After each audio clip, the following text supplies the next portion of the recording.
This is Edgar OtraVez, and I am bringing you another episode of the Folklore podcast. And back on the show, I have my special guest, Tony Anaya, the Annihilator. You know him as the Metalworks artist and just an all-around awesome dude. I love this dude. He's such a great dude, man. Just a solid dude. Anyway, now, I'm trying to hit two birds with one stone in this episode, my friends. We are doing both Halloween and Hispanic Heritage Month with one episode. We are going to do El Cucuy. Now, for you fellow Latinos, you know what El Cucuy is, but have you ever seen him? Now, if you're new to the show, make sure you run over to our website, thefloropodcast.com. There you'll find a complete catalog of all our episodes and a store where you can get yourself some wall art, maybe a mug, a t-shirt, etc. You know I love Halloween, and you know I love my Latin peoples. All right, so I hope you guys dig this one. I hope I make you proud. Now, on with the show. Whatever algorithm you hit, what you're gonna like, you'll find it. Yeah. You'll find it on Instagram. You'll run it. You're gonna be in that echo it's chamber everywhere. So yeah. you're gonna be affected by it. And whatever it could be a nice game of he's a bad guy, he's the bad guy, and they got us like this. I told my wife they got us going with this. The Democrats are into the free enterprise, into the free, like in the sense of, socialist, right? Yeah. And you have the extreme. So you could get into all that. Like, man, for all you know, they could be playing us on both sides. All we know is that it's the same freaking bloodline that comes straight from England that they've all the presidents. My understanding is that they're related, dude. Yeah. All of them. They could all be fucking aliens. They're all fucking aliens just mind controlling us, I really don't, I got really fucking heated when the fucking whole thing started with the politics and all that shit. And then I just felt stupid, And it's just like, you know what? You're just pissing people off, talking shit to people, being this dick online. I'm like, fuck this, so I just stopped doing that, Yeah, which is good, and it's toxic, bro. And so it's toxic, forget it, man. Keep it, everything. You have to do something you like, and if it's not what you want to do, that's why you're doing what you're doing now. Yeah. Yeah, and so there's still people who are still talking like that, and I'm like, dude. I disconnected once this guy came in. I disconnected to both sides. Yeah, I completely. I don't know what Biden's doing. I don't know and I was like that for years until this mess started happening, and it kind of spooked me. Yeah. So whatever. What I'm trying to say is I've never really been into politics because it's the same thing. You like anything, you get into so much information in that, you have to just disconnect sometimes. Fuck that shit, man. All that fucking shit is bad for you, man. And you're just sitting there getting angrier and angrier, and it's just, it's not good for you. Are we doing this? We're already? recording, but we're not really having started the show. So here, let's start the show. All right, so welcome back. This is Edgar OtraVez, and you're listening or watching the Folklore podcast. And today I have my good friend back, Tony Anaya, from the YouTube channel Big Tony's Garage. What's up, Tony? How you doing, my friend? Thank you for having me back. Hey, brother. Good to have you back, man. So, you got your channel going and everything, bro. You know what? I told you I kind of delayed. I've been busy, but I knew that once I took off, I have to do at least a video a week because if people are going to be watching me, those 3 or 4 people that are my viewers, whoever it is, your tia, your grandma, and me. Yeah, I have to, whoever it is, guys, I'm showing you a little bit of my world, just a little bit. Yeah. And, what I do, when I can, an hour here, 15 minutes there, and I'll just record it and I'll edit it. And it'll seem, you see it in 10 minutes, but it's probably, depends on how many hours of work. But yeah. Dude, I found that that one you did where you were welding that one bike together. Okay. I think you put it on Instagram and you were working it. I was just like, fuck, that's dope. That was the first one I saw you actually record all the way through and you put music to it and shit. And that's and you the only one that have for the video. Dude, that was fucking great, man. Thank then you. there was the other one where you put the window on the back. Of that truck, and you had your son, helping you. I thought that was great. Yeah, I thought it was great, dude. I just love seeing your backyard Yeah. And you walking around with all those cars back there and all that mess. I fucking love it, dude. Thank you so much. You're like the Mexican Sanford and Son. You know what? You're right. You know what? It is. It's something that is kind of like a passion. Only a few people understand it, like my wife. You know, but what I'm trying to say is, God bless her, man. That I like. Yes, she's a good woman, and she puts up with me, and she puts up with all the stuff that I do. Yeah. But yeah, I mean, I have a passion for, I don't know why, or even through all my education and all the schooling that I did, whatever, you know, for the, you know, people out there that are stay in school, work hard. Yeah. Okay. But this is something that it's always been in the back of my mind. Like even when I was younger, I wanted to build something that was broken and then fix it and get it going again. There's right ways of doing it, like professionally with a big giant budget. I don't have that. Yeah. So this is just everything's on a budget. It's on a budget. It's on the budget. Brother, this is the podcast for that, bro. Everything's on a budget on this motherfucker. That's funny. I got this motherfucker tied up with gum and chewing, like chewing gum and tape. I don't know about that. You have a really nice place, but I understand what you're saying. I mean, there's always room for improvement. Absolutely, man. Like, I mean, half of the stuff is jury rigged by me, you know? I think that's one of the things I really love about your channel, bro. Because it's like you did it all yourself. You're doing it with what you got. And you're making it fucking work, dude. You're making it fucking work. And I love it. I think that's the part that I really enjoy. Because I see it. I think the other thing, too, is like, I know you, you know? Yeah. And so, like, I see it. I was like, look at this motherfucker. He's sitting there fucking welding that shit, you know? Yeah. And it's like, so you see the sparks flying and shit. I was just like, that's fucking, I don't know, dude. It's fucking, it's dope, bro. It's fucking dope. Thank you. And if it motivates somebody out there, you know, to get going, you know, if you have any questions, let me know the little bit that I know too. But I started with a stick, kind of like, it's a Milwaukee welder. It's like a 110. Yeah. So that one has the gas built into the wire already. Yeah. So it's basically a stick welder. Yeah. I mean, that's for those people that actually know what it is. I have no idea what you're saying, but that's cool. So so we're just burning, you know, I learned how to burn. Things will come apart and I burned it a little different, scraped it. If it's old rusty piece of steel, you know, clean it as much as possible. And then you got to turn that thing up, like super up. And you see one of my videos that I put, you got to burn that sucker and I'll hit it with the hammer just to make sure. And, you know, like I said, I can't do perfect beads if I don't have the proper, you know, equipment. I went and then I got another welder, which is Hobart. Yeah. And it's, you know, top end, closer to a miller, same components. And those people that are welders will know this of the research that I did. Yeah. So I got a lot of bang for my buck, if you will. And I was looking obviously for like a 220, but to go, you know, heavier, but I couldn't do that because I don't have the capacity for my garage. Okay. So a welder recommended me, hey, do this, you could do with your regular, you know, outlet and it'll do really good. You know, I went and got myself a tank, a small tank like this, and I connected it and I started welding and then I've been, you know, finishing building my, you know, my 49 or just finish, you know, just doing motorcycles or, you know, now I could do things like build, you know, certain like a rack for like the fireplace, you know, my wife, we're going to put wood and like now I can make something out of steel now. And I have, you know, something that I could decorate it with different than I did before. You got some really neat stuff too. Like I like that little bird that you tipped. Yeah. And it starts poking the ground. I'm like, that's fucking clever. Like I saw that shit. I was just like, that is fucking clever. Like, so thank you. Some of it, I want to interrupt you because I want to say some of that is copied. And we talked about this earlier. Yeah. There's nothing wrong to copy something. I saw that somewhere looking through metal art, just looking through. And I saw a picture with the same one, which is, you know, the chest is made out of a 350 timing chain, like the top piece of it.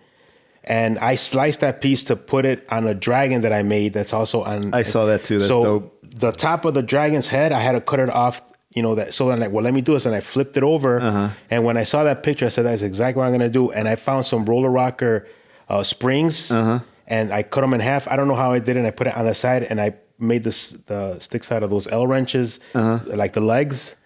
And then I went to the dollar store and I got myself some big giant spoons that are made out of steel. And then I just cut them and that's how I made the wings. That's fucking awesome. Just you weird stuff. I went to the dollar store and somebody in my family, my wife's family, my wife's sister, she was like, oh, look at that bird. So I'm like, man, it's not even finished. I have to put the wings on. I'm like, let me go to the dollar store and, I'll use the back of the steel thing like wings. And then I finished it and then I posted it.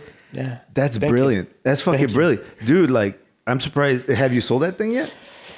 Actually, that I made it for my wife, so that's for her birthday. Oh. And that's still one of the pieces that I wouldn't let go. There's quite some pieces that I would keep. Some of the motorcycles, but some of them I like the ones that I donated to the hospital, Children's Memorial in Indiana, Maryville.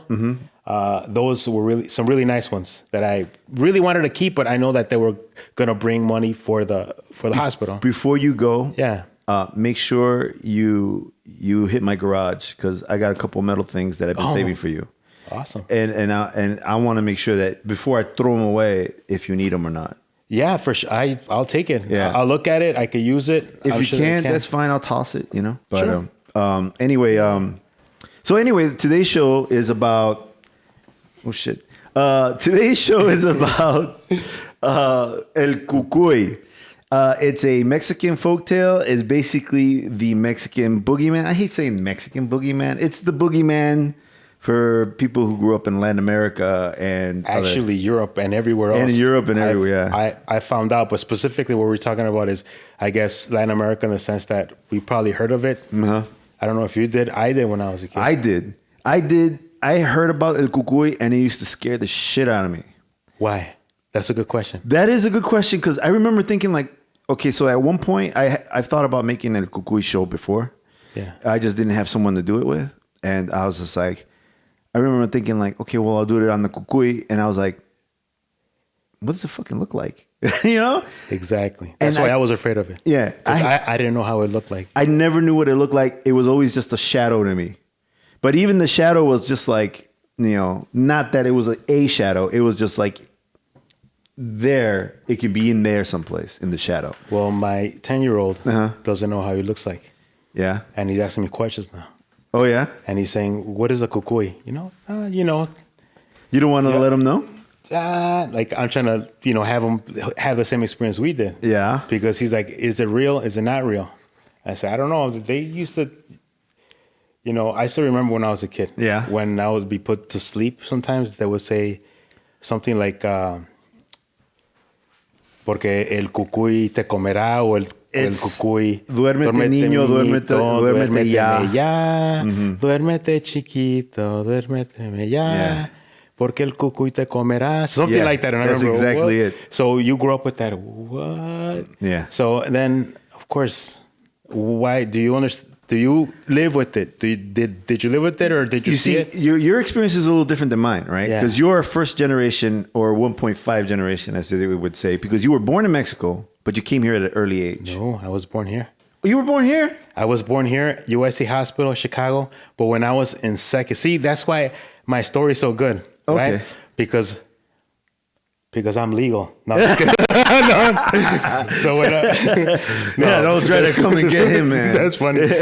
No, what ended up happening is we moved back to Mexico when I was a kid. Oh, okay. Like third grade, like third, fourth, and fifth grade. So 3.5 years I was in Mexico, and that's why I picked up all the language, the culture, the whole thing. The little Dia de los Niños, so you put your shoes outside and they put candy and stuff inside. Like, well, I mean, here they do it here too, but I got to live with it in Mexico, and that's dope. So so you had that experience, but you were from here. Okay, I didn't know that. I thought you grew up in Mexico. I thought you were born in Mexico. I was born here at USC. At least that's what my mother tells me. Yeah, I'm just kidding.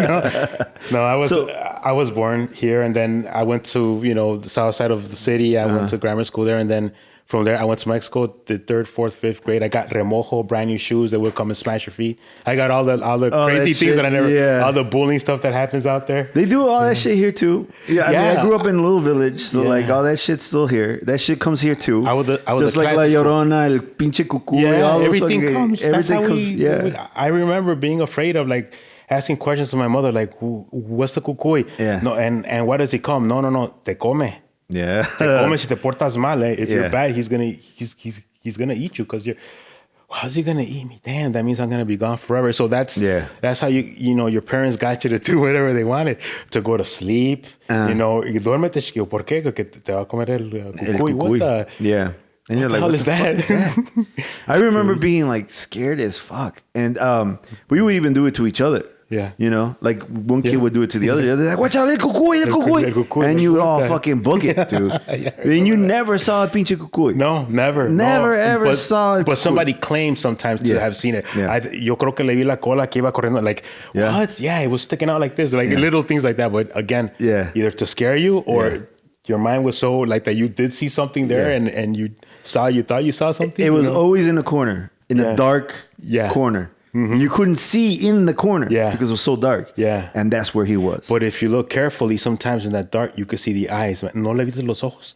I didn't know about that until I started doing the research. Because nobody ever said that they actually saw anything ever. Because my growing up, you know, because I lived here in Chicago my whole life, I didn't, nobody ever claimed to have seen anything. Nobody ever saw like a tail or eyes or nothing like that. Yeah. Nobody ever said that. It was always like el cucuy, you look in the dark space and then you ran the other way, you know?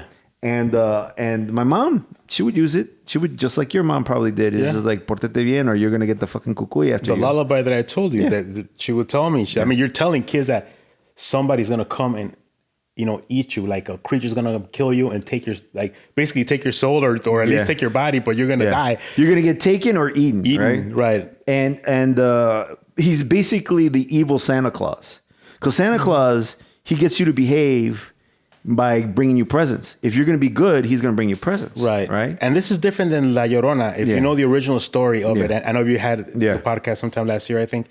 During this time for you know, right, because it's Halloween, people. That's right. So that story goes as is a Southwest story. There's different version of it that came from Mexico, that it came from here. There's the one that came from the Southwest because there was a river behind the house that was very, you know, obviously very strong. You're talking about La Llorona, right? And the story was made up to keep those kids away from that river, so that they wouldn't fall into, because it was a dangerous place. Now it was more of the same way to try to get something out of the kids so that they wouldn't get near the water. So they would tell them that story, you know, so that they would stay away from it, you know. And then there's other versions of it. That's why there isn't just one. It's like there's a different version in Mexico. I remember going on a bus ride, and supposedly somebody threw a rock at the bus and something hit the bus, and everybody's looking out the window. Era La Llorona. I saw her. She was running at the bus and she had a rock and she threw it, and like weird stuff like that, you know. And I think the best version of that story that I've ever heard was an episode of Supernatural.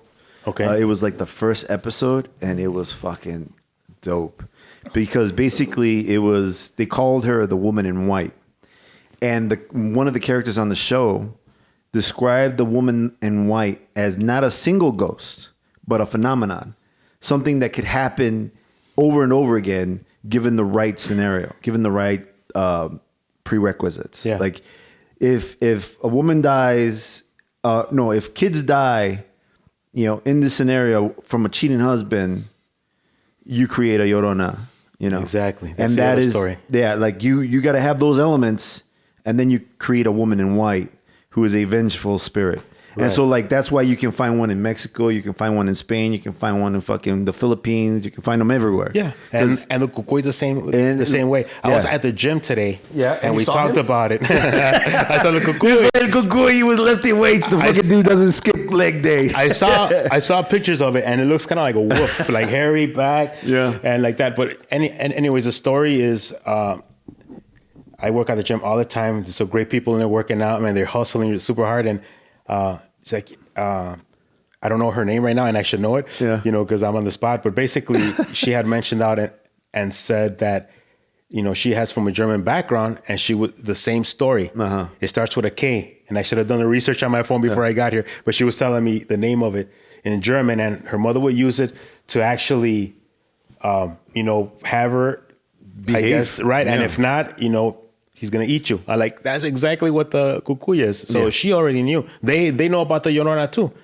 I had mentioned that's the story about the Llorona, about the woman. I said, and it's a universal story, just like the cucuy. Just like you said, it's the negative version of the Santa Claus. Yeah, it's just the negative version. Yeah, because Santa Claus will give you gifts. This fucking thing will eat you. It'll eat you if you're not good. If you're not listening, or kidnap you. Yeah, you know. Yeah. But like one of the things I was trying to look up. So a few things. I was looking at the research, and I came across a few ideas as to why the name is Cucuy. Yeah. Right. So supposedly that's the sound he makes, right? But also it has something to, because they also, I guess, cucu or coco or cuco. They have different versions of it. There's different ways of pronouncing them, but they all kind of either mean coconut or skull. Right. So it's some kind of skull monster, or the top of your head is also another part. So like there's different words, but they all come from this C-O-C-O or C-U-C-O or some variation of that. Yeah. And so they all mean skull. So it has something to do with skull. And so then like if you dig down deeper and you drill down, in Portugal, El Cucuy first came, I guess it comes from Portugal, but it also probably comes from other places, like you're saying, Germany or Ireland even. Yeah. And I think there's a little Irish influence as well, because in Portugal, this monster has a skull, a pumpkin head. Right. Okay. So maybe that's where the head part of it came from, right? So, but also like the whole thing with the pumpkin head is like, it's the jack-o'-lantern. It's what we use here in the United States to, for holiday decor, like you put a little lantern in it or a little candle in it, and then, it lights up, and that's supposed to like, if you look at the jack-o'-lantern lore, it does a bunch of things. It scares vampires, whatever. Anyway, but but that is supposed to scare kids into behaving, Right. So then somehow that in Portugal, that jack-o'-lantern, that pumpkin head was part of the Cucuy lore. Right. Now, I guess according to the Portugal story, the origin of El Cucuy or El Coco or cucu or coco, whatever, that monster, he was a man with tuberculosis, and then at one point could not take it anymore, and he went to a healer, and the healer ended up making his situation worse, and he started and had this like insatiable hunger. So then he turned to eating bad kids. He started eating kids, and that's where that came from. And then I guess over time he became like horribly ugly. He became uglier and uglier. So it's interesting because there's that part of it is similar to the Wendigo story. I don't know if you know anything about Wendigos, but Wendigos in the Native American folklore, Wendigos are people who eat other people, and them eating other people turns them into monsters. Actually, what's the name of that director? Del Toro. Benicio del Toro? Not Benicio del Toro. That's the I think he's a Puerto Rican actor. I'm talking about the Mexican director who made Pan's Labyrinth, and he's awesome. Anyway, Del Toro, that guy is making a movie that's about Wendigos. Okay. But anyway, Wendigo in the Native American folktale is a person that eats other people, and that transforms them into a monster. And like a chupacabras? No, not like a chupacabras. Like a Wendigo is like a alebrije. I don't know, it's a alebrije, but like it's like an animal, and for El Dia de los Muertos. Yeah, no, he's not. No, not alebrije. No, I know what you're talking about. No. He's more like he becomes like a thin man, like a black figure, and it becomes he's flat. He becomes flat. Yeah, it's weird. But then like he can disappear if he lines up with your vision. Oh, okay. But he's still there. All you need to do is kind of look at him from sideways and you can see him. So, but anyway, there's this portion of this monster, I guess is what I'm saying, is that kind of similar to the whole lore of eating people is a bad idea. Like you should not be eating people because then you become cursed. And that's what happened to this man. He is a form of the Wendigo, okay. Right? So he's this monster. He's this person that became this monster, and because he started eating people, or kids in this case. Right. So and that's why, but he's also a shapeshifter, which is also true of the Wendigo. Like I didn't realize this until we started talking about it just now. But yeah. So like the Wendigo and I guess what I'm saying is it's just like all these folktales, there seems to be like a common thread, and it makes you wonder, is this shit real? Or is this like just a coincidence?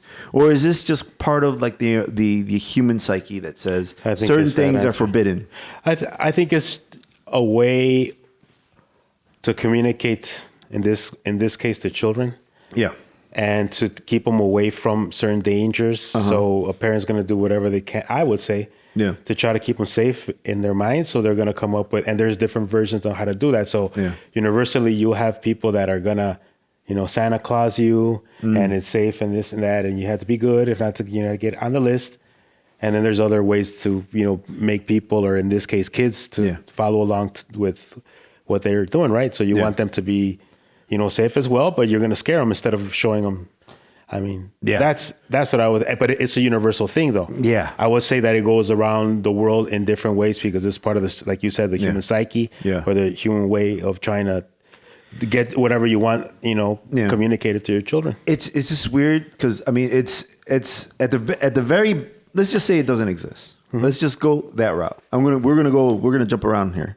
Sure. But in terms of thinking, but let's just say it's not real. And at the very base, it says two things.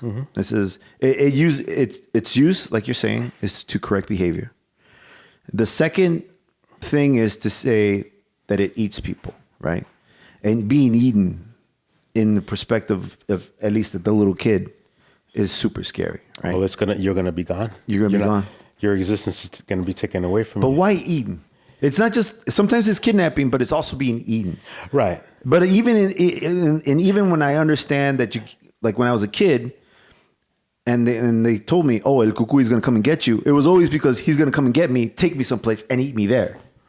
Right. In my head, it was always, I was going to get eaten. I think that's what the lore is. Like the same thing with my son. He's like, that's not real. Like even him asking that already tells you that maybe it is real. Like why would he? So he's still, he's a young 10. So he's still like, he's very, as kids that are on that time, they're very impressionable. They love stories like this. They love, Bloody Mary stories. They love, stories of, that just the unknown and the fear is just a common thread throughout, I guess age development and that they're just fascinated by the unknown or what's going to happen to me or that sort of thing. And we all grew up with it. I mean, I'm telling my son the story that was told to me. I didn't do the lullaby like that. Like it wasn't always done. It was once in a while, but my mom would. I remember the melody. I mean, and that's just part of the culture because she grew up. It's got to go back hundreds. As what I did the research, it is. So it goes back hundreds of years and it goes to a point to, maybe I don't understand it, but it's a way to get the kids' attention. Like, hey, Well, I mean, I think at a basic level, there's one thing that it teaches us is that using fear is an easy way to correct behavior, right? Exactly. But the other thing too is like eating a human. One human eating another human is a bad, evil thing, right? It's a no-no. Right. And I think that's one of the lessons that is taught in the Native American tale is that you don't want to ever be so hungry that because I guess it's something that happens, especially like in old. If your plane crashes in the Andes Mountains, sorry, I don't want to make a joke. But absolutely. Yeah. But I guess, at one time before the Americas were discovered by Europeans or whatever, before European settlement. Right.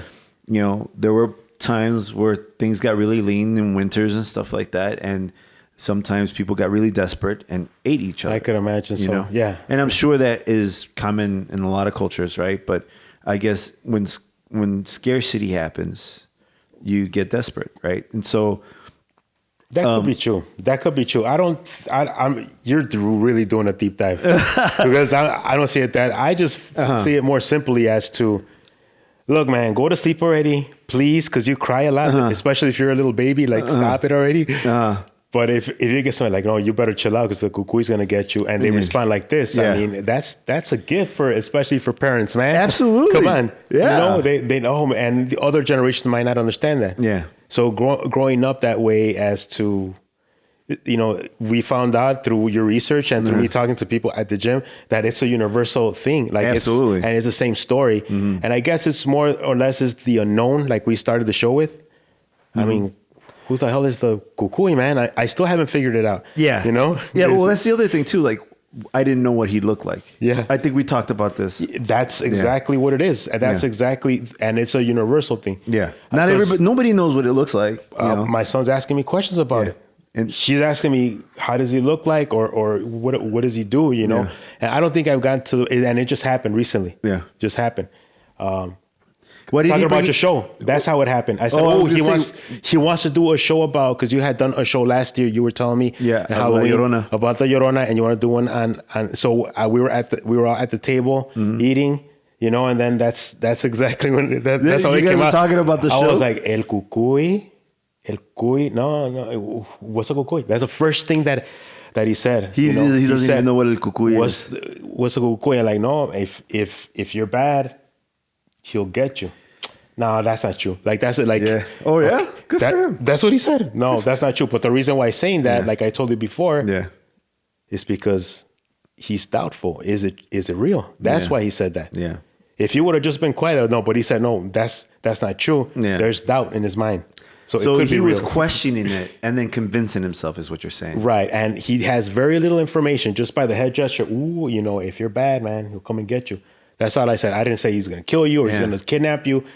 But at least, he made a decision right there. Oh, he's not see, it was already burned in my brain as a child. See, te comerá. He's going to eat you if you're not, you know, el cucuy te comerá. So I was like, what the hell is this?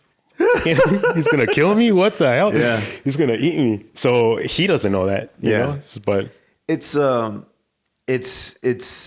perfect time to scare my son, by the way, because it's Halloween. I have so many the Llorona stories, Cucuy, not that much, Cucuy, just that my mom traumatized me as a child saying it to me. So, not to veer off topic, but like my mom, she has like the craziest fucking stories, and I don't know if they're true. I think that, you know, especially in the mountains of Durango, where she like was raised and stuff, I think there was a lot of yerba buena. You know? Okay. And she may have been maybe partaking or just around it, you know? Right. Just happened to walk into the freaking forest and it's just everywhere. Smoke in here. What's that smell? It's burning. It smells like skunk in here. Forest fire. Forest fire. Wow, look at all the pretty colors. No, but like, she told me once that there was like basically lechusas flying around. That's a true story, though. So like, for not to jump into another folklore, but like la lechusa is like a witch that shapeshifts into an owl, right? Yeah. And she said that she used to see them flying above her head on the way home from the party. Of course she walked into the forest, man, and it was on fire. Well, well, I don't know what kind of party she was coming home from too, man. I was just like, what? I was like, what time were you coming home? Yeah. And she's like, 1 o'clock, 12 o'clock, you know? And I was like, I was young. I'm like, you were like 15. What the hell are you fucking doing coming home? Yeah. 15 from the party. I've heard stories about, man, with seeing, like you were saying, not to enjoying your story, but basically the same thing you said, the headless horseman. Yeah. I've heard stories in Mexico that, your great grandfather's friend, you know, saw this guy. Oh, so how was he? Oh, he was drunk out of his mind. And that he came next to him, and it turns to either it was a devil or it was, you know, some kind of creature like the headless horseman, and that his head was on fire, and he was, you know, talking to him and all kinds of the same thing. Yeah. To like scare, you know, but your mom says that it's true, right? And she'll die and she'll say, no, I saw him. Because this man was the same way. This is true. Yeah. I saw the man. He was on a horse.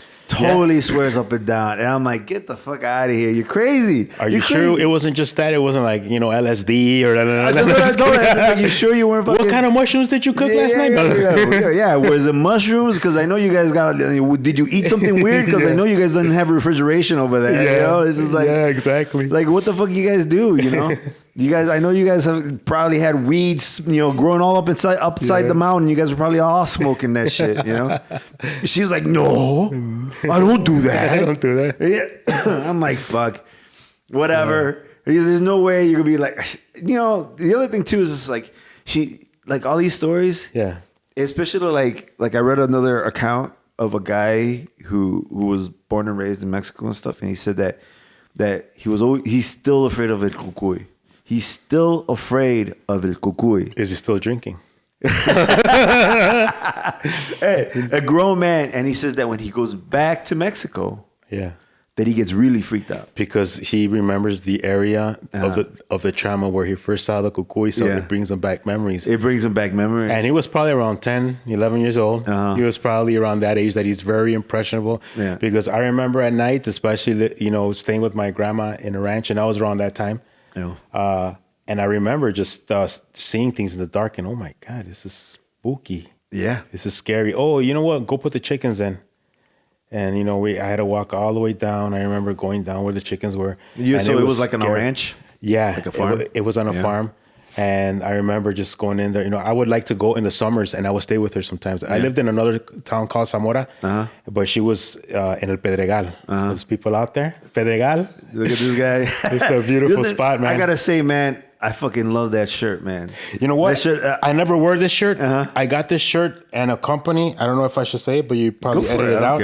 It's called I Weigh. I Weigh is the name of the company. Fuck, and they use local artists. Okay. This, I rarely wear this. And the reason why I wore it was because what I showed you about the mask and all that stuff. And it's kind of like a luchador. And then, like we were talking about, I lost a little bit of weight, like 10 pounds. So, hey, man, let the scorpion out. Bust out the muscles. I put it out about a month ago. And like, man, I can't wear this freaking thing. And I would take it off. And I'm like, no. I'm gonna, I like to look nice for your show, man. Thank you, man. Thank you. I'm sure the people appreciate it, I'm sure. But dude, like, I love that shit because, Durango... The national symbol is el alacrán, and that's where my mom is from. Hey, well, there you go, bro. Hey, if I could find... You know what? This is weird about this. Not weird, but it's kind of cool. They use local artists to... And I have a whole bunch of different ones that I could put. I have one that's like a luchador mask on, and there's some different designs on it. I got to check that out, man. But this one, I bought it when I was even skinnier, and it fit a lot nicer. Yeah. And then I just put it away for a long time. Yeah. And then I thought, you know what? And I was looking through what I was going to wear. I'm like, let me put this shirt on. And but thank you. Yeah, this is they only have them in limited editions for specific parts. So I found them at the airport going to, like, when I would go on vacation. I haven't gone, obviously, because of all this, the pandemic stuff. But we would go to Cancun sometimes, and they have a little shop at the airport. And, oh, look, they have this shit. So, we would, here. And then my wife went, I don't know what town she was in. She found like a place in Mexico too that sells a shirt, but they use local artists from that to actually make them. So that's why they look different. And you're not going to see a lot of people wearing them. Now they have knockout versions, like other companies start mimicking and company because obviously they're very successful, I'm thinking, because they have different branches everywhere. Yeah. But yeah, that's the shirt, and the material is really nice. Yeah, it's soft, and they have different like materials, but they usually use like really nice stuff. Okay, I'm gonna look them up. And they're not even expensive, dude. Yeah. No, and you could find it probably like on eBay and things like that. You could probably find it like the older versions or the ones that haven't sold. Like they'll probably post them there. I seen the shirts you wear. They're fucking dope. I gotta check that out. I'm always trying to promote you and promote myself and promote other artists and promote people that don't even know that I'm wearing their cool ass shirt out. Come on, yeah. Now we interrupt the podcast to let you know that if you're building a website and you need a hosting service, Bluehost is definitely the way to go. Especially if you're building it in WordPress, for example. It's the hosting service I use for my website, the Folklore Podcast, and They're super dependable, never had a problem, easy to use. I highly recommend them. Make sure you use the referral link in the description so that Bluehost knows I sent you. Also, the music you're listening to here comes from Epidemic Sound. Now, Epidemic Sound is a great service which allows you to get licenses to music with a very affordable monthly plan. It's great. And you can get a 30-day free trial if you act now. With over 35,000 tracks and 90,000 sound effects, you will find all that you will need for your projects. When you head over to Epidemic Sound, make sure you use my referral link in the description so they know that I sent you. Now, I just recently started using Monday. Monday.com has what they call a work operating system, a work OS. What it is a work management software. It's more than just a to-do list. It allows you to work with teams. You can put timelines on things. It organizes your projects in a very easy to read dashboard, and it's super customizable. I love it. Just started using it. I'm sharing it with my teams now.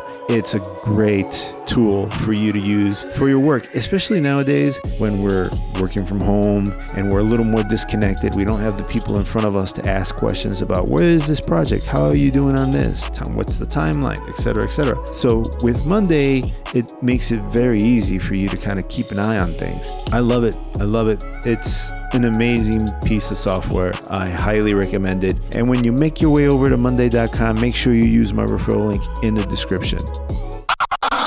Yeah. So anyway, you were saying that you in Mexico, they would ask you to like pull in the chickens, and then it was just scary because I would always see there's a noise or something will freak me out, and I'm running and I'm trying to close the gate. And I'm kiko trying to close the gate, you know, a little door, and I'm scared as hell and run up. Yeah, I thought I saw something. Yeah, it was something out there because it was dark. Dude. You know, it was probably like like 7, 8 o'clock. You know, you got to put the chickens away because the fucking what would you call them? No, the sopilotes or the what do you call it? The lechusas.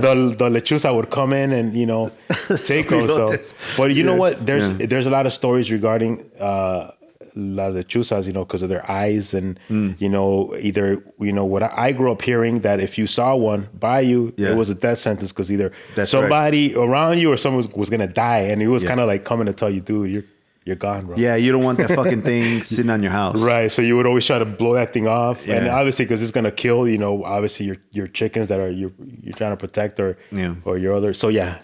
Dude, man, la lechusa fucking. You see, the thing is I didn't know anything about la lechusa. It was always el cucuy. Yeah. El cucuy always freaked me out. But like, I have a friend, and this fucking guy, he's a little bit of a fucking, dipshit sometimes, because sometimes he'll fuck with me, he'll tell me shit, and I'll be like, hey man, how about that one time you told me about that? It's like, oh dude, I was just lying to you. I was just like, well, fuck you, man. That's how it is sometimes. Like, I believed you, man. And he was like, nah dude, I was just fucking with you, man. And I was like, fuck you. But like but he told me this fucking story. He said that in Mexico he would like be walking home, right? And on the way home, him and his boys were like be together, fucking around, being little assholes, doing what little kids do and shit, right?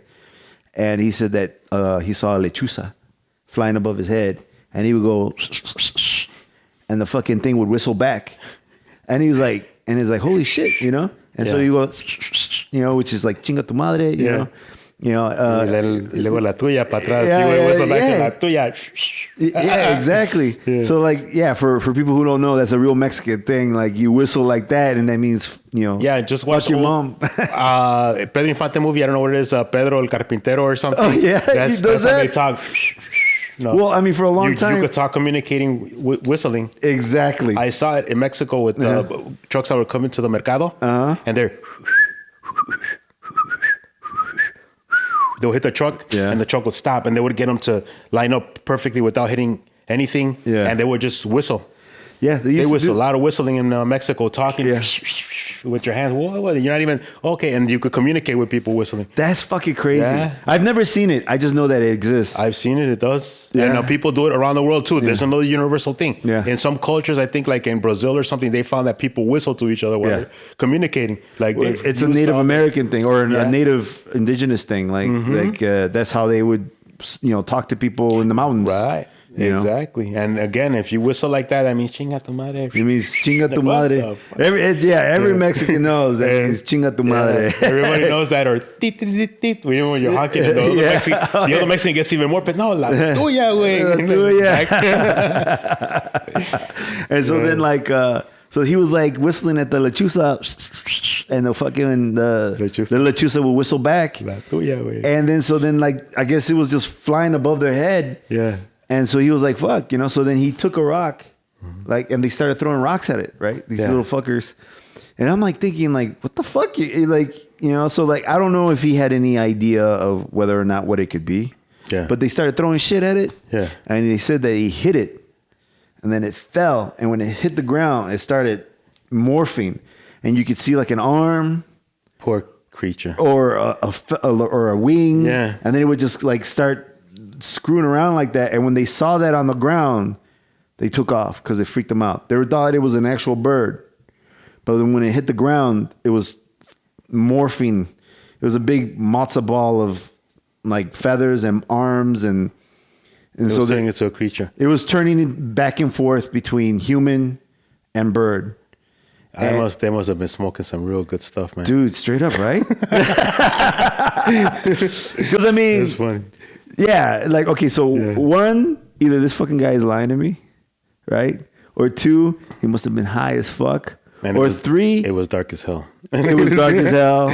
It was dark as hell because that's the other thing. And he was scared because, like I said, when I was a kid, I was scared of that. I mean, I thought I was going to, even walking down in a basement like this, and I would come down, even some, you know, where I lived in Cicero, we had a really long basement and it was dark and creepy. That place always gave me the creeps. And I do think that there's some places that hold like energy. I do. Yeah. I don't know what, but when I would go down there, I was already like fucking college and I was afraid of going down there with because I know I had to walk a long piece like in the dark and there's not, I mean, it's pitch black. You could hit yourself into the pillar or something, but I already knew which way to go just because I was used to it. Yeah. Some electrical issue that I couldn't turn on. It only lit the stairs, but the other light didn't turn the whole basement. Yeah. So I had to walk all the way through the other side to turn on the lights. Yeah. And it always freaked me the hell out. And I was terrified of it. And I'm still a little bit afraid of the dark. I'm not going to lie. Yeah. But not like even, you know, when I was that young, I was like, why am I so afraid? I don't think that ever goes away. Cucuy, man, is hiding right there. Well, what's being afraid of the dark, right? I mean, from just like, let's just go. It's behavior that we've inherited from like caveman days, right? It's just nature. You don't know what's there, so you're gonna set your alarm on, like, hey, this is full alert. Yeah, what's going on? So you're gonna think the freaking cucuy is gonna come out, or some creature, or somebody's gonna come, you know, hurt me or kill me. I mean, I would think someone's gonna kill me, or someone's gonna hurt me. So they start running. That's just it. Like just imagine being, you know, like a caveman or whatever. Yeah. Like you're like where everything was out to kill you, right? Yeah. Bears, tigers, all that shit, right? Yeah. So then anything in the shadow was something that was going to eat you, which is basically what the el cucuy is. That's what it is. It's something in the shadow that was going to eat you, and it could have been a bear, it could have been a wolf. You don't even know what the hell it is. That's what the problem is. Yeah, it could have been anything. Could have been anything. I saw the picture online. I'm like, that looks like a creepy cucuy, and it's just this creature-looking thing. It doesn't look like a chupacabra. It looks like different, but it's got like different. A hairy freaking. The whole thing is kind of creepy. Yeah. It looks kind of like a. I don't know, like a boar or something like that. But I was like, well, the other thing too is like if you think about it, a lot of what I used, you know, like you would hear would be like, don't go out at night, stay home, or don't go out fucking around, don't be, you know, listen to me, right? And it was just, or el cucuy would get you, right? Yeah. And so like, if you think about it, what would happen if you go out at night, you know, in an area with wild animals, you know, you're going to get eaten by a wild animal, you know? So el cucuy was really maybe a wild animal. It was always...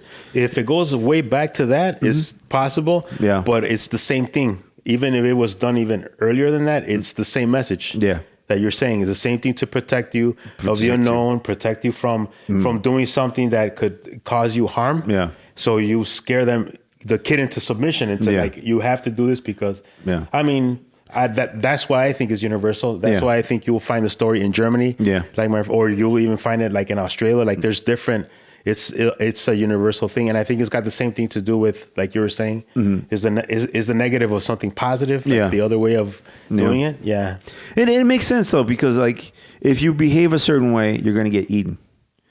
Like if you don't follow the tribe and stay with the tribe and do what the tribe asks you to do, you break away from the tribe, you do things that could piss off the tribe, or you somehow get alienated, or you do something that attracts something that'll eat you, is basically what you're doing. Yeah. You're making yourself bait for a bear or a tiger or something to eat you.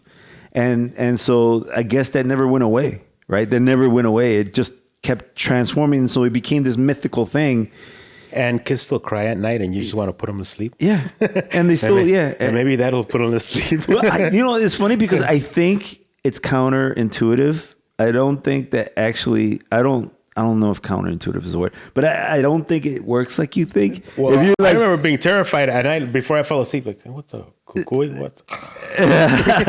Well, I mean, if you terrify a kid, it's under your bed. What the hell?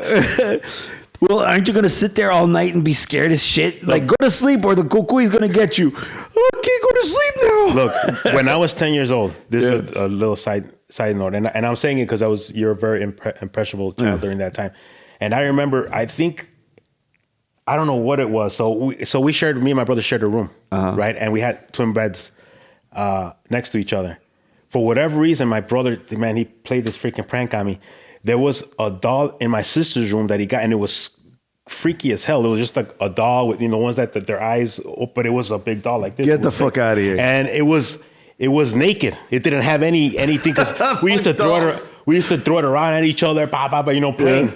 And my brother laid the freaking thing right next to his bed, facing me. Yeah. And then he was like, "Hey, no, don't make a noise." I'm like, what? I don't know. Well, whatever. So I looked, and I would say, "Hey, man, I see something there. There's like a body." And I would close my eyes, and I was scared. And I would ask my brother, and he was already like halfway, like falling asleep. And in my mind, I thought, no, I imagined it, and I'm laying there looking across, and and it's like there, and I'm like, no, man. And I was so freaked out, and like, no, I did see it, but I fell asleep. And then in the morning when I wake up, man, I saw that freaking thing so clear with the lights on.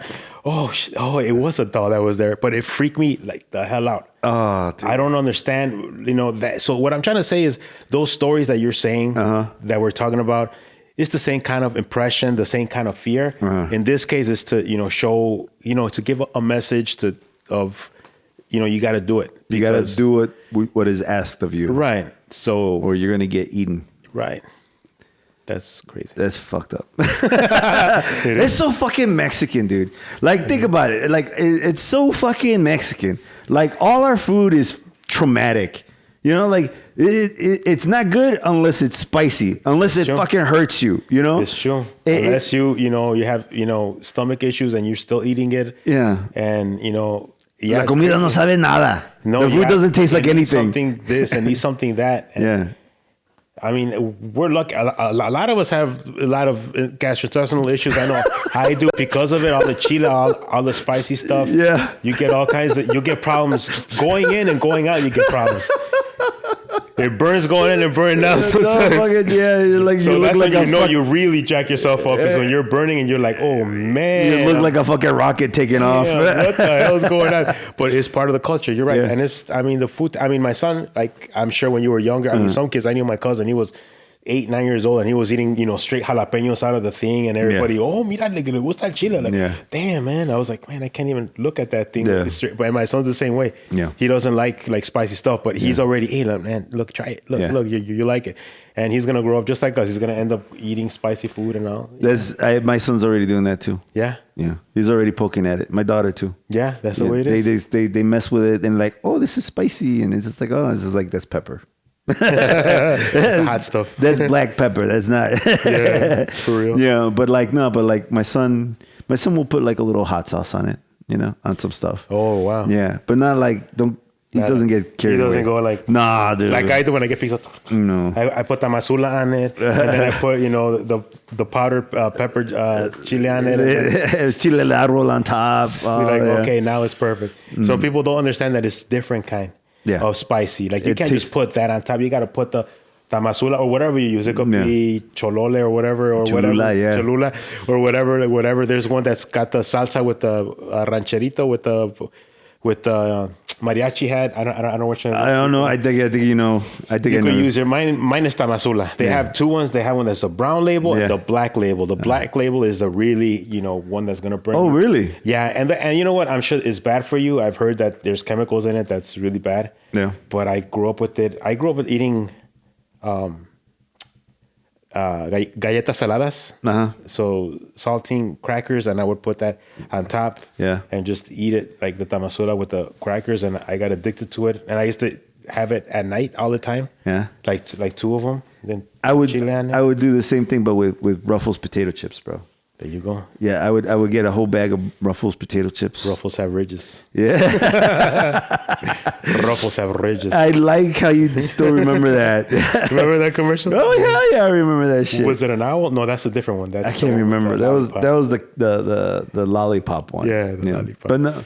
But no, like I would get that same shit. Like I get myself a little bowl and just fucking put the hot sauce on top and just making my mouth water right now, bro. Yeah. But like so anyway, like but yeah, I'm just saying like the culture is all like that, man. None of it is like gentle. None of it's like, like, ay, mijo, No, it's all like, ándale, cabrón, right in the face, It's part of our culture. It's part of our culture, Definitely, it's just the way, even if you're third generation or fourth generation, you still, I know people that are third, fourth generation teachers from California, the one I'm thinking about. Yeah. And she thinks the same, she has the same kind of upbringing in a sense, or still, her Spanish is pretty much shot. Yeah. That's what happens, unfortunately. Absolutely. And it's going to happen to my son. He's not going to be even though his first language was Spanish, and he'll learn, he's passionate about, Espanol and the culture. He loves, when we have the opportunity to go to Mexico, he loves, being in the rancho with the animals and all that stuff. Yeah. And so he's going to have some sense of it. And he could, I shouldn't say that he's not going to be as much, but I don't see it right now on him. But if he gets to a certain age, he might value it more and say, you know what, I want to, because he does talk to his grandma in Spanish. Oh, that's awesome, dude. He tries to communicate. He used to know a lot more before. But again, it's kind of like, but he's not practicing enough. But he's got sentences and stuff. He can make. Oh yeah, he could communicate. And he'll get stuck a little bit sometimes. He's quiet. That's great. Oh yeah, and then you're supposed to let him struggle with it. Yeah. Not just cut in and try to help him. So let him. Yeah. And then he'll say it right. Or so like what I've been doing with my kids. I don't know if I told you this, but like we'll go to the store, right? And I tell them, look, if you want something, you got to ask for it in Spanish. If you don't have the words or you can't make the whole sentence, you're not getting it. Cool. So like we'll go. So like the other day we went to Target, right? And my daughter's like, "Oh, I want this book. Can I have this book?" And I said, "Okay. How do you say it in Spanish?" And she's like, and she gets all confident. She's like, "I got the title, right?" So she goes, "Papi, can I have?" She said, "Papi, ¿me puedes comprar?" And then she said the title, like something. And I'm like, that doesn't really make sense. What is that thing? Yeah. And she's like, I don't know. And she's like, "Papi, please, papi, ¿me puedes comprar? And I'm like, say it. What is it? She's like, "Come on, papi." And the whole time she was dying. I was like, if I tell you right now, you know the rules. Because one of the rules is I will tell you what it is. But that means you don't get it that day. If I tell you on the spot, that's fine. I will tell you, but then you're not getting it then. You'll get it the next time we come to the store. So do you practice talking to your children in Spanish? Here and there, but not not super disciplined about it. Yeah. So, I used to do it a lot when he was younger. Like he grew up listening to Spanish because I was so, we were so infatuated with him. Yeah. Because he's a small little creature. Yeah. And maybe because I think that's why we did it, because nuestros papás nos hablaban en español. Yeah. They would, talk to us and they would, in Spanish. So that's the way he grew up like he, would talk in Espanol. Yeah. Yeah. So he had. That's fantastic, bro. Yeah. That's amazing that you were able to do that, and being born here and raised here and living your whole life here and being able to like impart the language with your kid, because it is very difficult. Because I mean, first of all, you don't live in an area where you're immersed in the language. No. That's one problem. The other problem is he goes to school, right? And they start going to school at preschool, right? 3 years old. You lose the language very quickly.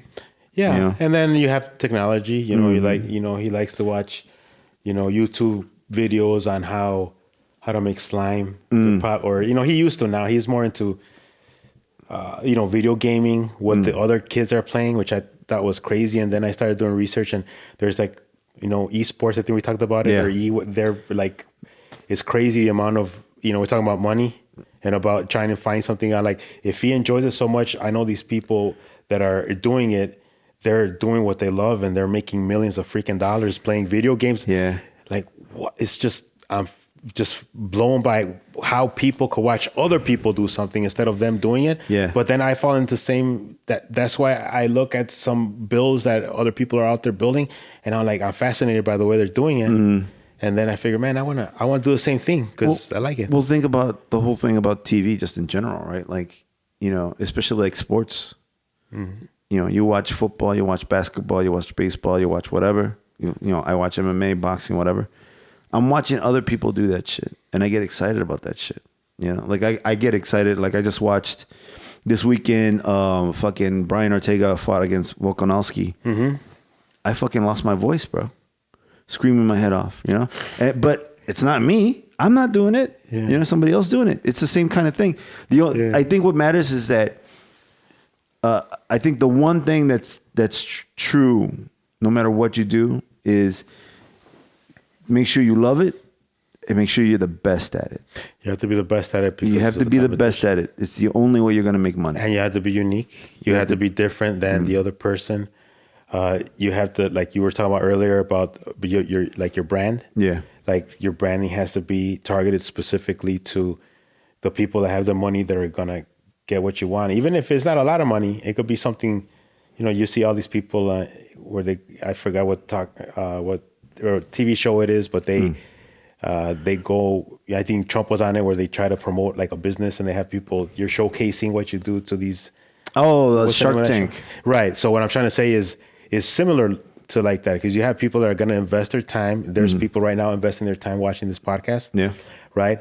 And you have to be able to, cater to them, to what they like, certain, whatever the case is. And we talked about this earlier, get them to, to buy into what you're producing. Right. Yeah. And that's in my cases, that's my scary part. Like, oh man, like that's why it took me like almost 2 years to do like a YouTube video or, things like that. And I knew, being a teacher, I had kids in my classroom. They're like, oh, Mr. Anaya, so-and-so, he's a YouTuber. And I was like, oh, that's cool. So what kind of, it's just interesting to see that there's kids that are doing it. Yeah. And they're millionaires. They're millionaires. Making freaking slime on TV. Billions. And they're asked to go, companies reaching out to them. They're like, it's work. It's work. It's not, oh, you're just having fun. No. As you know, we talked about this. How long does it take you to do this podcast, edit, do all that stuff? Yeah. It's time consuming. People don't understand that. They just see, a 20-minute or an hour video or whatever, but there's a lot of splitting, cutting, taking things out. Sometimes you say something wrong, and then we call, you told me you got to call back, and maybe you got to take some stuff out that you don't want it to be, public, because it's your information, right? Yeah. And things like that happen. So you're trying to decipher how to do it the best, and then you have to try to be the best. I think I think the hardest part too is just like, figuring out for yourself and then trying to be the best, or at the very least, doing the best you can, right? Like you got to put out a good product, and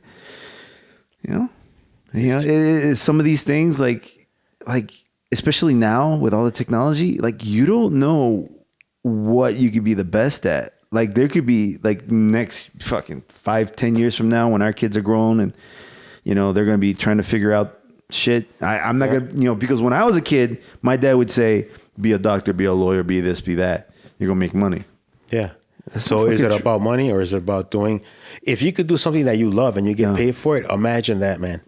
I mean, you would do whatever I want. You would be doing it, and it wouldn't feel like work. I mean, it would be work, but it would be something that you know that it's giving you, and then I think you had to give something back. You know, the things that you do in life. At least what I've realized is, if you do something just for yourself and you're just selfishly doing it all the time, it's not gonna work out. No, you have to also be able to give back in some way, and that's probably the happiest that I've been, when I'm always doing something for either somebody else, and if it's something genuine that people like and they enjoy and they want to be part of, you know, they'll jump on the bandwagon. Yeah, you know, they'll support you, and I'm in the same situation because I want to see, you know, if it's true. I've, you know, trying to figure out, reading books about how to YouTube and all this other stuff, and like, okay, you need to do the branding, you need to do, you have to have a specific, you know, goal, you have to have a mission and a vision, and it's always changing. You have to always work at it as hard as you can, and spend a lot of time, you know, trying to develop your channel and make it, you know, profitable, you know. That's one of the things I try to do with this podcast is I try to make sure that I bring everybody with me. You know what I'm saying? Like, I tag everybody and everything. I see you, man, when you're posting all your stuff up. Every time I post something, I tag the person that was in the show. I try to do everything I can to not only promote myself, but promote the person. Thank you. Yeah, I've seen you do that. I just try to share it all. And I share wherever I'm on.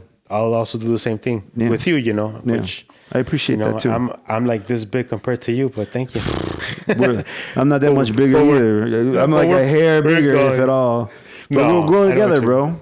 You know, that's what we said. Yeah, for sure, brother. But so anyway, like going back to, I guess one of the reasons we bring that up too is what's part of all this is there's a fear, right? This is all about fear. This podcast, this episode right here, you know, because I mean, it is Halloween, bro. So you know, it is Halloween time. It is Halloween for sure. But like, I guess one of the things is like this. Because for a while too, I was so afraid of promoting the podcast. Yeah, I made episodes, you know, like maybe, I don't know, 20 episodes or 30 episodes in or something, and I didn't tell anybody. Okay. And it was, and then like, but it was just you talking, or no, it was me and a bunch of other people. And then it was like, but you just never made them public. I never posted them on Facebook because I was afraid that, you know, this would happen and that would happen and blah, blah, blah, you know? And, the funniest thing, I thought I'm going to put it on Facebook and then the whole world is going to find out, and I'm going to blow right up, and it's going to happen real fast. And I'm not going to be able to handle it. And work is going to find out, and they're going to get upset about it. And all this stuff, right? Which is why I use OtraVez versus my real name, right? So not my cousin Dan. He's like, dude, we're doing all these shows. And it's just like, yeah. So it's like, why don't you post it on Facebook? And I'm like, it's just because, you know. And he's like, fuck it. You know, so like one day he just posted it, didn't tell me, he posted it, and we got like boom, all these likes, and the podcast like plays went straight up. Everybody started listening to it. The plays went out the roof, like for us, you know. Yeah. And I was like, what the fuck? I'm like, dude, what the fuck you do? And it's like, I shared it on Facebook. I tagged you. I'm like, motherfucker, you know. So like I was scared, and then he goes, and then like I was just watching the analytics, and it kept going up and up and up, and I'm like, is this motherfucker gonna stop? And then it kind of it hit like the maximum plays for a week. It hit like 150 or something like that. Okay, I've done better since then, but yeah, it was big for me because I was doing like 20 a week, right? Oh, I was like, what the fuck? Yeah, you know, in my head, I was like, holy shit. And he was like, yeah. And so then I just waited for like the other shoe to drop, and the shoe never dropped. Like I was waiting for all the awful things that was going to happen. And that could happen. Yeah, it could happen, but it hasn't. And good. But it's just prepared, because there's haters got to hate. Yeah. And we kind of talked about that at some point too, but there's like in order for you to be like with the YouTube, as what I read, and and the only reason why I'm going back to that is because that's what I've read from that book, and it's recent. But it talks about, you know, just be prepared. What's the name of the book? Do you have? I can send it to you. Okay. Well, I'll just say, you know, we're talking about the book. We might as well promote it a little bit. Not promote it, but I don't even. Yeah, just talk about what the book is, and if somebody wants to read it, in case somebody wants to read it, and be like, hey man, I gotta do it. So, you know, what I'm trying to say is, you just got to put yourself out there, man, and just whatever, man. And that's what I did. I'm like, I had to put at least out of like a video a week. Mm-hmm. You know, I think that video, the one that you talked about with the Metalworks, the one with the motorcycle, I think that one was maybe like 20 minutes or something. I don't remember.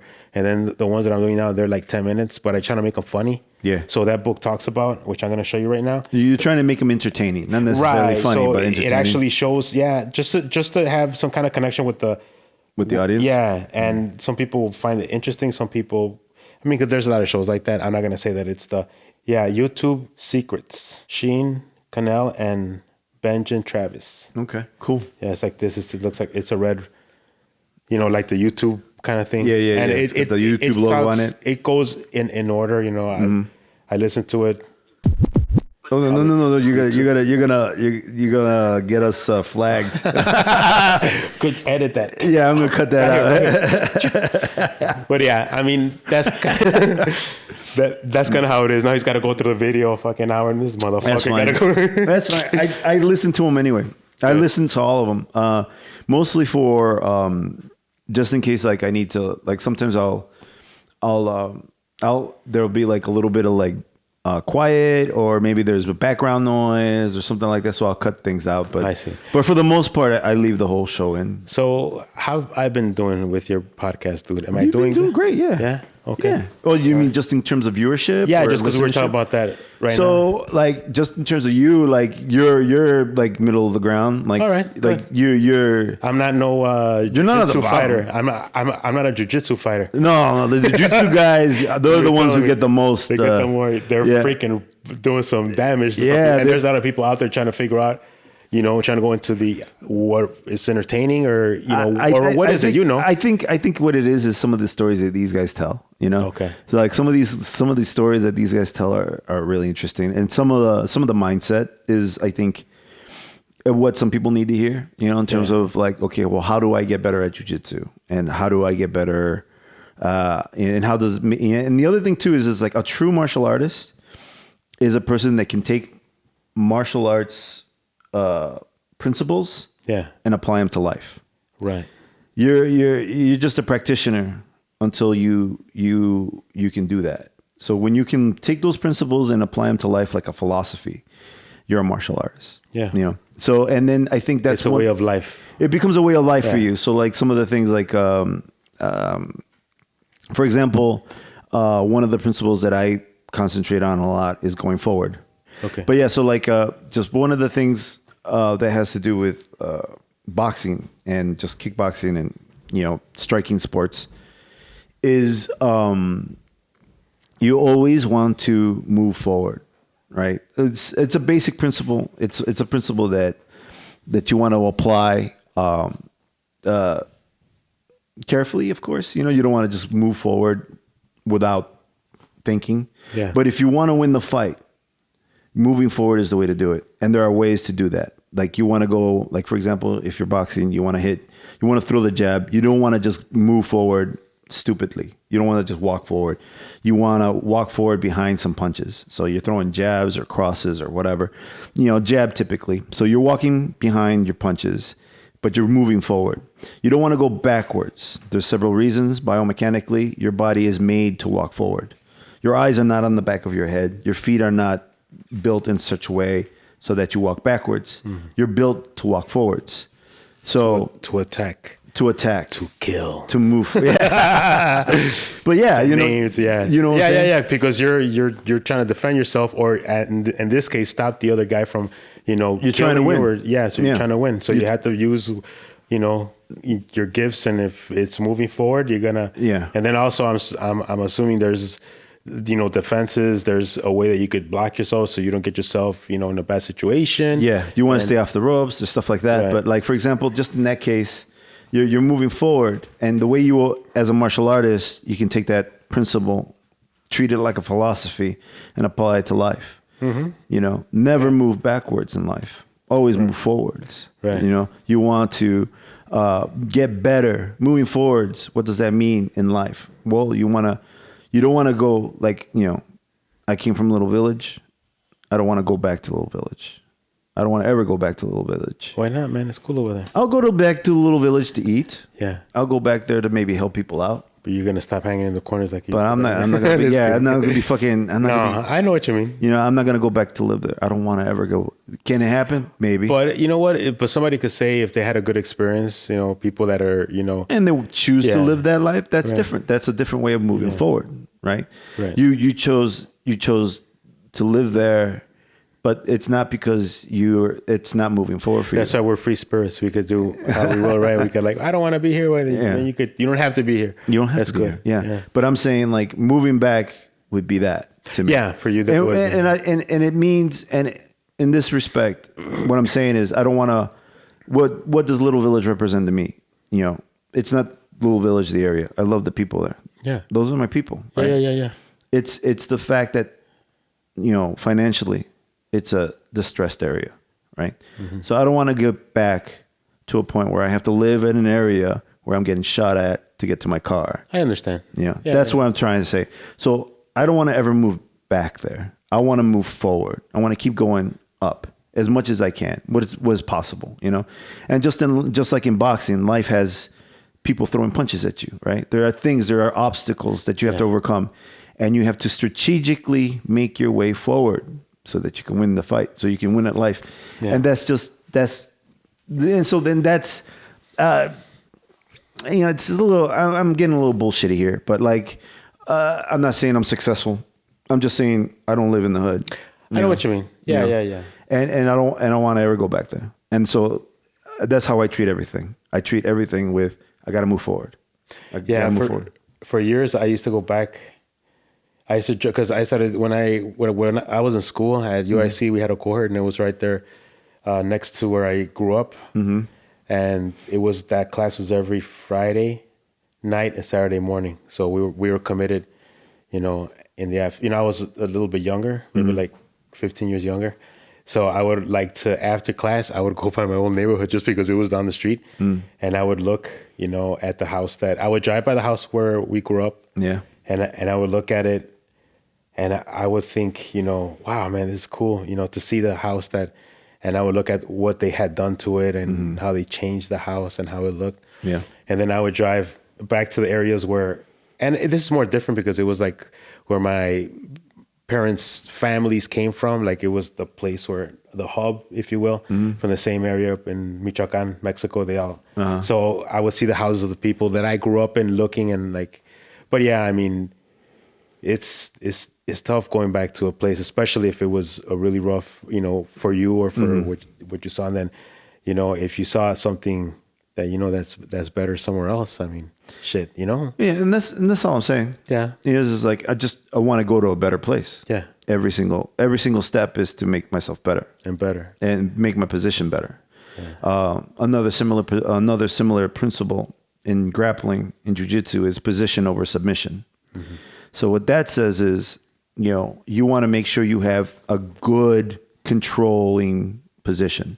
So in a basic good controlling position would be the mount. You're on top of the guy, you're sitting on his stomach. That is the mount. That's one of the most powerful, most controlling positions you have. But you don't want to give up that position to try to win the fight. You know, you want to keep stability.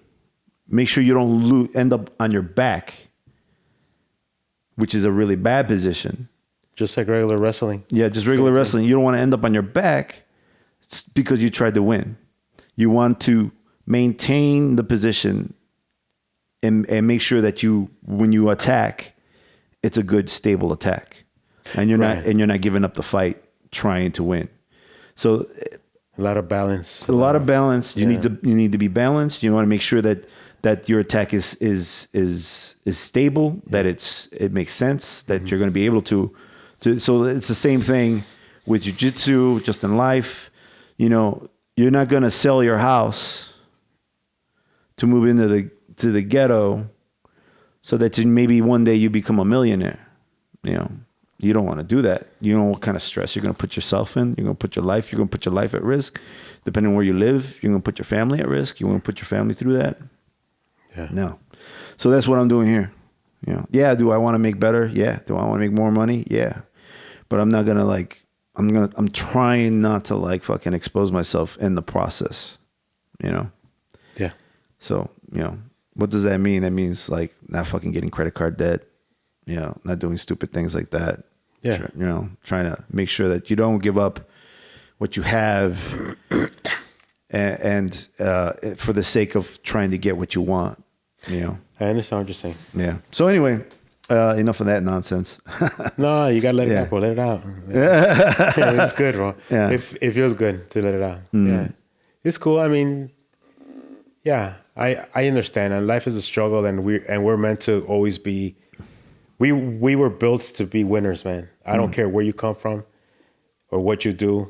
You know, you're supposed to be moving forward in life. When you start regressing, you know, you'll have problems. You know, you're not gonna be happy because you know where you've been and where you want to be. Yeah. And you have to stay focused and try to do the best that you can. And some days are better than others. Sometimes it's easy. Yeah. Sometimes it's harder, but you know, you're pushing forward and you're trying to get the best out of life. And you talked about earlier about time, you know, time is precious, and you know, how much time do you spend on a certain thing, you know?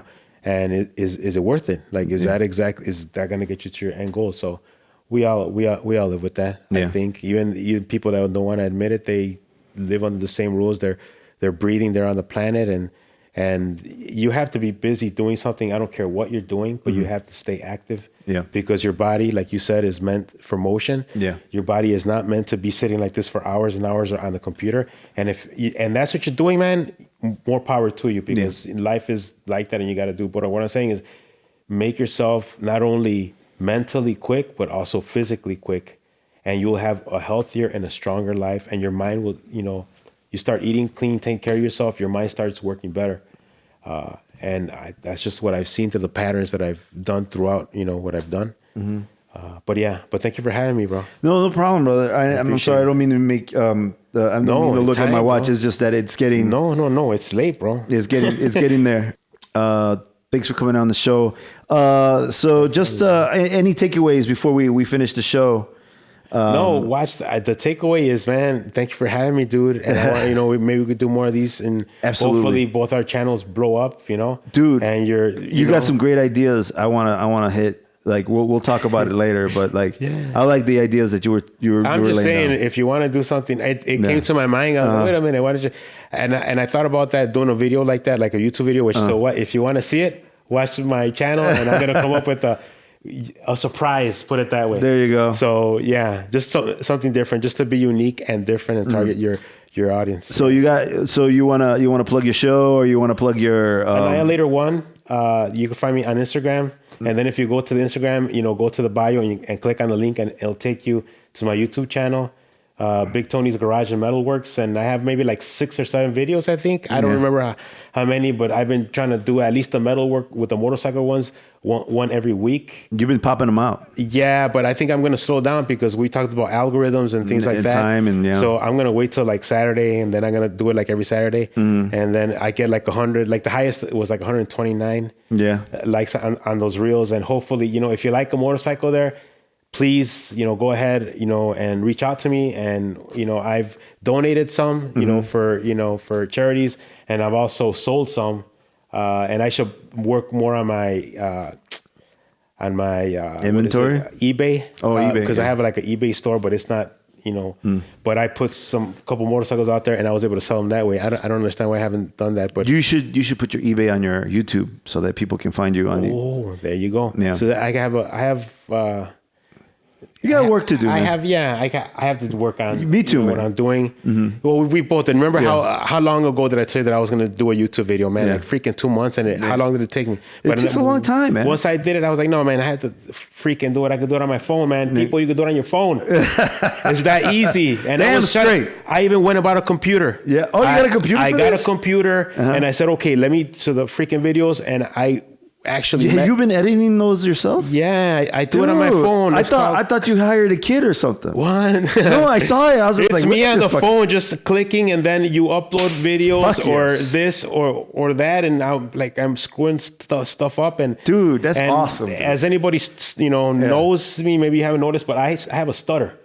Oh, okay, you do? so every time that I put a stutter, I try to put like a little wave or a little something, to cover up the space, just to You're funny, man. So I you know what's funny, dude? When I first started this, I sounded horrible, bro. The first few episodes, I know I sound like crap because no, like me, me. I sounded horrible because like I had a lot of. First of all, I did a lot of this, like stuttering. I did a lot of like pauses. There was a lot of the mistakes that you have when you start something like this, you didn't realize you had until you start listening to it, and you're like, "Fuck, I suck." I got over that quick, but I thought the same exact thing, and I think everybody out there, for the most part, does that unless you're a professional voice technician or whatever. Yeah. But I did notice that, like you're saying, and I said, "Man, fuck it, I have to do this.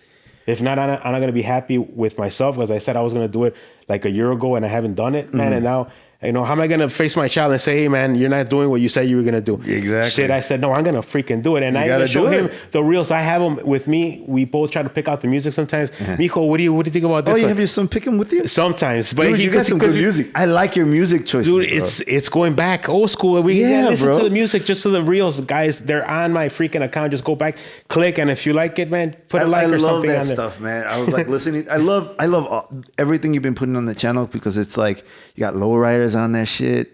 You got that music. I was just like, this guy is so fucking old school. That's Latino. only one. That was just recently right here on the corner. Yeah. They had a freaking car show, and I went out there and I just recorded a little bit. But it was dope, bro. It was just like looking at that shit takes me back. I was just like, that shit's dope. Like it was so fucking dope because it's got that flavor, bro. That fucking Latino flavor, that old school, the stuff that we grew up with, the stuff 90s. That we grew up with. I love it, bro. Yeah, I fucking love it. Thank you. The music comes from just me, uploading the music that I like, that I listen to. Some of it's new, some of it's old. It's all like a mix of everything. Some of it you should not listen with your kids, but I just like the beats, and I just cut little pieces that I think are kind of cool. But I don't like some of these artists, man. They have some really dark like music, and I was like, oh no, this isn't good. So I just like the beats. I'm not gonna lie, and I want to switch it more now. It's more like kind of like the stuff that I used to go when I was young, and I used to go to 720. It was a club 720, had 4 floors, and they had bachata here, and they had that kind of music. I like club music, like club kids kind of stuff. And the circus and all these other freaking places that I remember, clubbing. I didn't do a lot of it, but when I did, a couple 3 or 4 years that so you jumped on that music. It was fun. So I'm like, let me. The music is one of the whole thing. I love the whole thing. The whole thing. The music, the cars. Thank you. If you want to, follow along, click on there, and thank you for the opportunity, man. Thank you for having me. No problem, brother. Anytime. So we'll do it again. We'll do it again soon. Cool. All right. Well, this is Edgar OtraVez with my special guest, Tony Anaya from Tony's Garage. Big Tony's Garage. That's right. Metalworks. Yeah, for sure. Check it out. He's on YouTube, and we'll catch you next time. Thank you. Thank you for having me. Laters. All right. The music you're listening to is titled Donuts, and it's by Ballpoint. You can find that over at Epidemic Sound. Now, like I mentioned before, make sure you use my referral link in the description so that they know that I sent you. Man, how dope was that, right? I hope you guys enjoyed it, man. We talked about all kinds of stuff. And man, I love hearing about his experiences in Mexico. Like he said, he was born here and spent some time in Mexico, but so I didn't have the same experience. But when it comes to culture, man, it doesn't matter where the people go, as long as the people stay together. Now, if you like this nonsense and you want to hear more, head on over to theflowrollpodcast.com, where you'll find a complete catalog of all our episodes and a store with, mugs, t-shirts, art, what have you. Follow us on Instagram under the name The Flow Roll.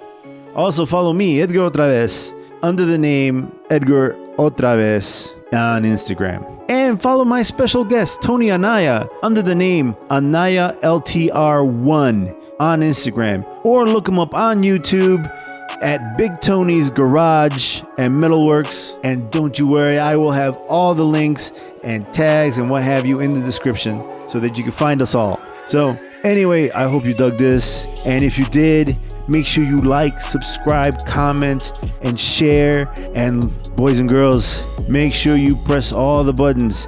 Press all of them, or El Cucuy is going to come and get you. Thank you so much for listening. And we are going to have more Halloween stuff this month. And I'm going to be trying to do some more Latino stuff. So stay tuned. We'll catch you next time. Thank you so much. Behave yourselves. Laters.